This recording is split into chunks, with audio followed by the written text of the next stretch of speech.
The Callahan relay log ends on October 26, 1938. 15 pages remain blank. A cloth-bound communications log sits in the district archive, its spine cracked from handling. Inside, the entries are steady and routine. Battery readings, weather notes, acknowledged transmissions. The handwriting never changes. The station stood along the upper ridgeline of Toyabe National Forest, responsible for monitoring the primary radio band during the autumn closure season.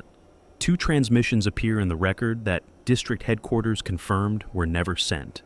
Both referenced the Callahan position. Neither carried a call sign. One included the phrase, "not the same frequency." Despite being received on the correct channel, the station log continues for 1 week, then it stops. Toyabe National Forest occupies a stretch of central and eastern California that most maps reduce to a thin administrative band running parallel to the Nevada border. In practice, the land it governs is far less orderly. The Sierra Nevada here does not slope. It breaks, granite faces dropping several thousand feet in less than 2 miles, plateaus ending without transition, creek drainages that simply stop appearing on older survey sheets because no one had charted them completely. Administrative oversight of the region's fire lookouts and communication relay points fell to a patchwork of district stations beginning in the 1930s. By mid-decade, seasonal personnel were assigned to monitor not only fire but radio traffic moving through the high passes, where atmospheric interference made voice communication unreliable at certain elevations and during certain months. Access into the interior was restricted. A single maintained road reached the lower slopes of the range from the eastern side, terminating roughly 14 miles from the nearest staffed position. From there, foot or pack animal. Snow closed the road by late October most years, sometimes earlier. Spring thaw did not restore it reliably until May, occasionally June. Precipitation in the high basin averaged 62 inches annually during years with documented measurements. Winter temperatures at the relay positions routinely dropped below 0 Fahrenheit. Personnel assigned to autumn and early winter, shifts operated under standing orders to complete communications checks at prescribed intervals and to maintain a written record of all transmissions received, regardless of completeness or legibility. The rock at elevation is largely granitic, pale and coarse, sheeting off in long slabs where freeze-thaw cycles work at the joints. Exposed ridgelines above 10,000 feet carry almost no soil. Only lichened stone and the occasional mat of alpine sedge pressed flat against the slope. Timber thins below 9,000 feet into sparse stands of whitebark pine, then denser mixed conifer, then nothing maintained or accessible by standard means. By the late 1930s, 3 communication relay points had been established along the upper ridgeline corridors. Staffing was seasonal and irregular. Written records from the period indicate that Relay Point Callahan, designated informally after an early survey crew, operated with a single attendant during the autumn transition months, responsible for equipment maintenance and the logging of all received transmissions. The assignment carried no special classification. It was considered administrative support work. The communications log for Relay Point Callahan, autumn 1938, is held in the district archive in a manila folder labeled with the station designation and a handwritten year. 41 pages, most entries brief, in a consistent cursive hand. October 4th, 1938. 0740 hours. Morning check completed. Battery cells.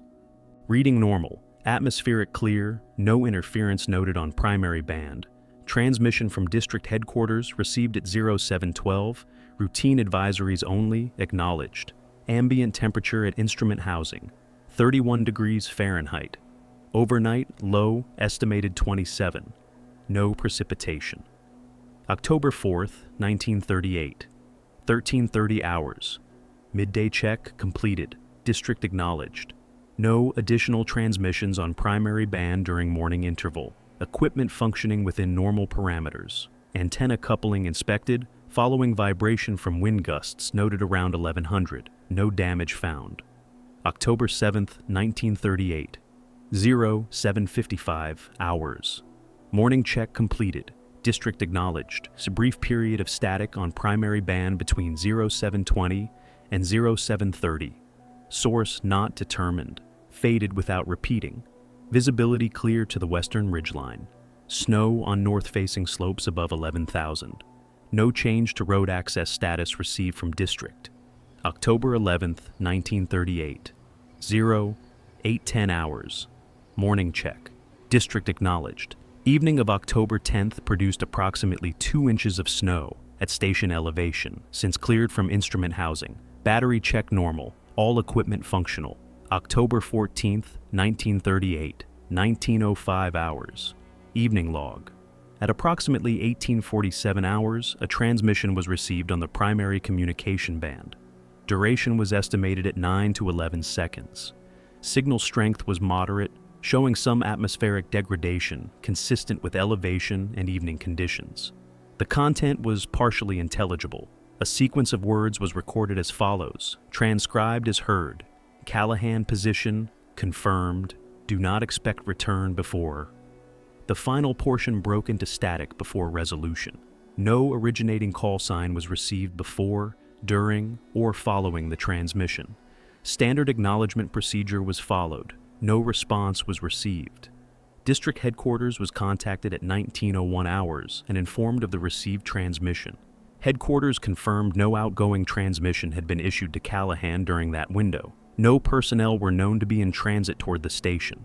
The transmission was logged as unresolved. No further contact on the primary band that evening.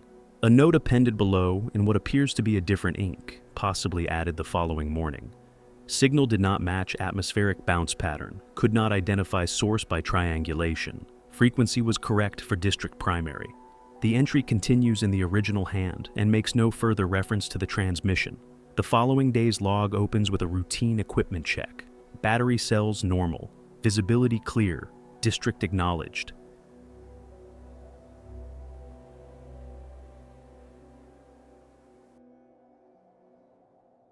October 16th, 1938. 07:48 hours. Morning check completed. Battery cells normal. District acknowledged at 07:31. Wind overnight, estimated 30 to 35 miles per hour sustained. No structural damage to antenna assembly. Instrument housing secure. Primary band clear. October 16th, 1938. 22:10 hours. Late log, filed in place of evening check, which could not be completed at scheduled time due to equipment interruption. At 19:30 hours, the primary band receiver ceased producing output. Visual inspection of the instrument housing identified no external damage. Battery cells were rechecked and found within normal range. The antenna coupling, inspected 2 days prior, showed no degradation. Receiver output resumed at approximately 21:40 hours without intervention. During the interruption window, no transmissions could be monitored or logged. This was noted in the record. October 19th, 1938, 08:01 hours. Morning check. District acknowledged. Road access update received from SCOS. District. Closure anticipated within the next 10 to 14 days pending weather assessment. Resupply not scheduled before closure. No anomalies on primary band overnight. October 19th, 1938.